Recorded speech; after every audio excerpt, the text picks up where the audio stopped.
Assalomu alaykum, aziz ustozlar va hurmatli talabalar.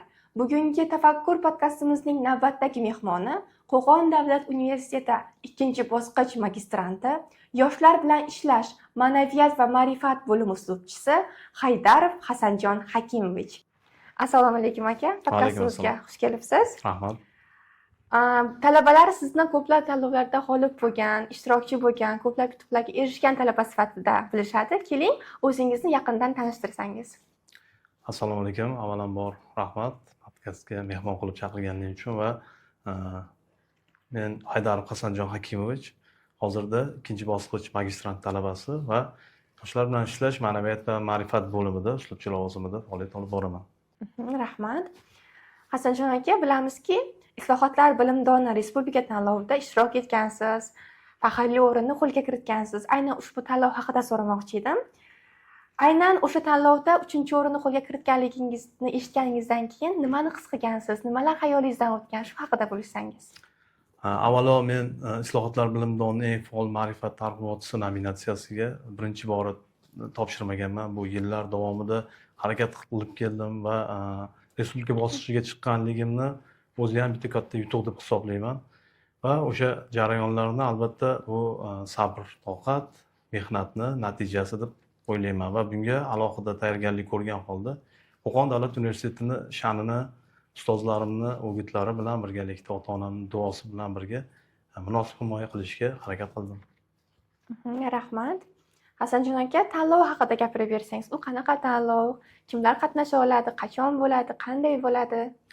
Tanlov Oliy ta'lim fan va innovatsiyalar vazirligining tegishli o'sha qarorlari asosida tashkil etilgan islohotlar bilimdoni ko'rik-tanlovi. Bu juda ham ommaviy va o'sha ilm sohasida faoliyat olib borayotgan, bundan tashqari jamoat ishlarida faol bo'lgan talabalarni qo'llab-quvvatlash maqsadida tashkil etilgan. Bu tanlovdan taassurotlarim juda ham katta, sababi men ham o'sha g'oliblar safida Buxoro viloyatida taqdirlash marosimida ishtirok etdim. 3 kun mobaynida bizga juda ham chiroyli atmosfera tashkil qilib berishdi. Sayohatlar, turistik sayohatlar va el suygan o'sha san'atkorlar ishtirokida gala konsertlar tashkil etildi va taqdirlash marosimi ham juda ham katta bir tantanali ravishda bo'lib o'tdi. Tanlovda barcha, demak, Qo'qon davlat universitetining talabalari ishtirok etishlari mumkin. Faqat tanlov shartlarida siz o'sha yil davomida har bir sohada faol bo'lishingiz kerak. U xoh innovatsiya bo'lsin, ma'naviy, ma'rifiy tadbirlar, bundan tashqari jamoat ishlaridagi faolliklaringiz inobatga olinadi va eng asosiysi shu muhtaram prezidentimizni o'sha islohotlarni davomchisi sifatida siz o'sha targ'ibot, tashviqot tadbirlarida faol bo'lishingiz kerak bo'ladi. Rahmat. Tanlov davomida eng qiyin va eng esda qolarli bosqich qaysi bo'ldi? Shu haqida ham gapirib o'tsangiz. Tanlov davomida albatta men universitet bosqichini ham alohida e'tirof etgan bo'lardim. Sababi biz universitetda juda ham ko'p talabalar bor. Bu talabalar bilan bir safda albatta birinchi o'rinni qo'lga kiritgan holda respublika bosqichiga yo'llanma olishni o'zi bo'lmaydi. Albatta universitet bosqichida ham juda ham bir raqobat yuzaga keldi, sog'lom raqobat. Bundan tashqari albatta respublika bosqichida biz o'sha o'zimizni taqdimotlarimizni belgilangan vaqt reglamentiga amal qilgan holda himoya qildik. Maxsus, demak, komissiya tomonidan berilgan savollarga atroflicha javob berdik. Men o'ylaymanki, bu jarayonlar universitetimizda davomli bo'ladi. Tushunarli, rahmat aka. Bilamizki, islohotlar bilimdonidan tashqari ham ko'plab yutuqlarga erishgansiz, g'olib bo'lgansiz respublika bosqichlarida. Ushbu muvaffaqiyatga erishishingizga kimni hissasi ko'proq? Ustozlaringizni, albatta, ota-onangizni hissasi katta. Shu haqida ham gapirib o'tsangiz. Men rahmat savol uchun. Juda ham chiroyli savol bo'ldi. Sababi o'zimni ichimdagi gaplarimni aytmoqchi bo'lgan savolni siz berdingiz. Men o'ylayman, barcha o'sha yutuqlarimning asosiy sababchisi bu meni onam bo'ladi. Onam har safar o'sha universitetga kirish jarayonida ham, bundan tashqari mana shu yutuqlarga erishish jarayonida ham eng haqiqiy motivatsiya beradigan insonlar. Va aynan respublika bosqichlaridagi ko'p tanlovlarga men o'zim o'sha Toshkent shahrida bo'ladigan paytlarda onamni birgalikda olib boraman. Onam shu duolarni qilib, shu chiqqunimcha har bir vaqt soniyalarda duo qilib turadilar va bu menga yana qo'shimcha kuch beradi, qo'shimcha yana bir mas'uliyatni his qildiradi. Va buni zamirida ota-onamning duosi albatta ustozlarimni o'gitlarini juda ham hissasi katta. Rahmat. Talabalik davrida o'qish va jamoat ishlarini qanday uyg'unlashtirgansiz? Ya'ni bir vaqtda ham talaba sifatida ham o'sha jamoatchilik faoli sifatida ham qanday bunga vaqt topgansiz, ulgurgansiz? Shu haqida ham. Rahmat. Avvalambor o'sha vaqt taqsimlashda men birinchi o'rinda jamoat ishlaridagi faollik va o'sha Qo'qon shahrimizdagi ma'naviy ma'rifiy targ'ibot tashviqot tadbirlarida ham faol bo'lishni o'zimni demak o'sha kunlik rejamga kiritganman. Har belgilangan vaqtlarim bor. Belgilangan vaqtda talabalik bo'yicha topshiriqlarni bajarib, darslarga to'liq kirgan holda undan so'ng universitetdagi faoliyatimni davom ettiraman va o'sha qolgan vaqtlarimni shu shahrimizni vatanparvarlik targ'ibot tashviqot tadbirlariga ishtirok etaman. Rahmat. Shu o'rinda yana bitta savol bor. Hozir biza tomosha qilib turgan talabalarimiz bo'lishi mumkin. Qaysidir ma'noda ular ham sizga o'xshagan omadli, ko'plab yutuqlarga erishgan talaba bo'lishlari uchun ularga qanday maslahatlar berasiz? Talabalar qaysi ko'nikmalarni chuqur o'rganishi kerak? Avvalambor barchamiz shukronalik hissini his qilishimiz kerak. Sababi yurtimiz tinch, osmonimiz musaffo. Hozir yoshlarga imkoniyat juda ham katta. Muhtaram prezidentimizni har safar o'sha yoshlar bilan muloqotlarida juda ham katta imkoniyatlar ochib beriladi. Birinchi o'rinda demak talabalarimiz ushbu islohotlarni yaxshilab o'rganishlari va undan imkon qadar atroflicha foydalanishlari kerak deb o'ylayman. Sababi prezidentimiz har doim o'sha O'zbekistonda yoshlarga beradigan imkoniyatlari menimcha hech qaysi davlatda yo'q. Men ham o'sha islohotlarni o'rgangan holda demak ana shu imkoniyatdan foydalansam bo'ladi deya har bitta o'sha jarayonlarga faol ishtirokchi sifatida qatnashishga harakat qilaman. Va birinchi o'rinda demak shukronalik, undan tashqari vatanparvarlik hissiyotlarida o'zida jam qilgan har bir talaba ushbu yutuqlarga erishishi mumkin bo'ladi. Rahmat. Yana bitta savolimiz bor. Hasanjon aka, siz uchun muvaffaqiyatning eng muhim omili kaliti nimada? Albatta muvaffaqiyatning eng muhim omili bu birinchi o'rinda mehnat. Undan so'ng shu vatanga sadoqat, ustozlar o'giti, ota-ona duosi. Menimcha bularni barchasini jipslashtirgani muvaffaqiyat deb o'ylayman va bunda birinchi bo'lib men o'zim avvalambor har doim ustozlardan bir narsaga alohida e'tibor beraman.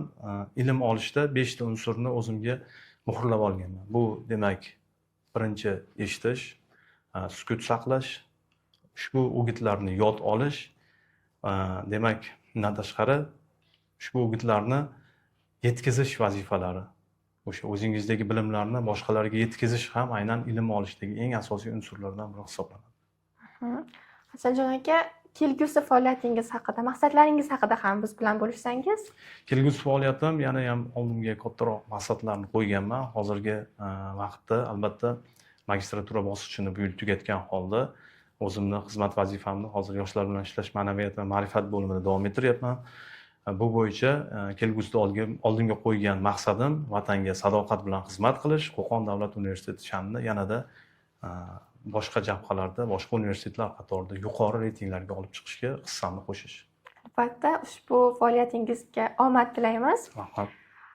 Shu o'rinda o'zingiz tengdoshlaringizga, universitetimiz talabalariga, bo'lg'usi talabalarga qanday o'zingizni qaysidir ma'noda maslahatingiz bergan bo'lardingiz? Albatta, men talabalarga, undan tashqari bo'lajak talabalarga, abituriyentlarga ham bir narsani alohida aytgan bo'lardim. Universitetga kirganingizdan so'ng siz nafaqat bilim olishingiz, balki o'zingizni moddiy tomonlama ham bemalol o'zingizni bazangizni shakllantirib olishingiz mumkin bo'ladi. Sababi hozir universitetda juda ham ko'p imkoniyatlar bor talabalar uchun. Albatta prezident stipendiyalari, nomdor stipendiya, yil talabasi ko'rik tanlovlari, bundan tashqari mana islohotlar bilimdoni ko'rik tanlovi nominatsiyalari bo'yicha ham bemalol ishtirok etishlari mumkin bo'ladi. Faqatgina talabalar o'sha o'zlarini bo'sh vaqtlarini mazmunli tashkil etib, o'zlarini oldilariga qo'ygan maqsadlariga aniq rejalar asosida agar amalga oshirsa, albatta o'ylagan barcha rejalariga yetishadi. Rahmat. Hasanjon aka, bizda blitz savollari ham bor. Agar tayyor bo'lsangiz, ushbu blitz savollarni sizga bersam. Sevimli kitobingiz? Sevimli kitobim asosan o'sha Abdulla Qodiriyning O'tgan kunlar asari. Undan tashqari eng oxirgi o'qigan kitoblarimdan biri bu James Clearning Atom odatlari kitobini o'qib chiqdim va bu ham menga juda ham o'sha ish faoliyatimda, o'qish faoliyatimda katta ijobiy ta'sir o'tkazdi. Hayotiy shioringiz. Hayotiy shiorim demak, men o'zimni o'sha shiorimni biz bir bo'lsak yagona xalqmiz, birlashsak vatanmiz shiori ostida ko'p ishlarni amalga oshirishga harakat qilaman. Demak, o'sha bir kishi bilan hech qachon ish bitmaydi. Demak, birlashgan holda biz juda ham katta kuchga ega bo'lamiz. Tushunarli. Bo'sh vaqtingizni qanday o'tkazishni ma'qul ko'rasiz?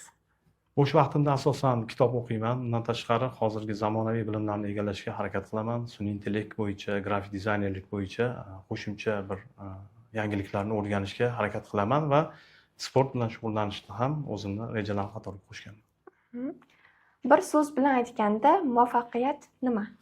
Muvaffaqiyat bir so'z bilan aytganda mehnat. Tushunarli. Keyingi savolimiz, 5 yildan keyin o'zingizni qayerda va kim sifatida ko'rasiz? 5 yildan keyin Xudo xolasa niyatim aynan o'qishlarni davom ettirgan holda doktoranturaga harakat qilmoqchiman va shu yo'nalishlar bo'yicha ilmiy izlanishlar olib bormoqchiman. Ma'naviy, ma'rifiy ishlarda faollikni yanada ko'rsatib, bir so'z bilan aytganda vatanimizga munosib xizmat qilishga harakat qilaman va universitet sharafini yana bir bor ko'klarga ko'tarish uchun bor imkoniyatimni amalga oshiraman. Rahmat Hasanjon aka. Bugungi siz bilan savollarimiz shulardan iborat edi. Podkastimizga tashrif buyurganingiz uchun, vaqtingizni ayamay savollarimizga javob berganingiz uchun, o'zingizni muvaffaqiyat kalitingizni qolgan talabalar bilan biz bilan o'rtoqlashganingiz uchun sizga alohida tashakkur. Kelgusi faoliyatingizga faqat muvaffaqiyat va omad tilaymiz. Keyingi podkastlarimizda sizni bundan ham kattaroq yutuqlar bilan, respublika bosqichlarida g'olib bo'lgan milligingiz bilan tabriklab o'tish barchamizga nasib qilsin. Keyingi safarlarga siz yana ham kutib qolamiz podkastimizda. Rahmat, sog' bo'ling. Xush kelibsiz. Rahmat. Aziz talabalar, hurmatli ustozlar, shu bilan bugungi podkastimizning navbatdagi soni o'z nihoyasiga yetdi. Agar ushbu podkastimiz sizga manfaatli va foydali bo'lgan bo'lsa, biz o'z oldimizga qo'ygan maqsadimizga erishdik. Keyingi podkastlarda ko'rishguncha, xayr, salomat bo'ling.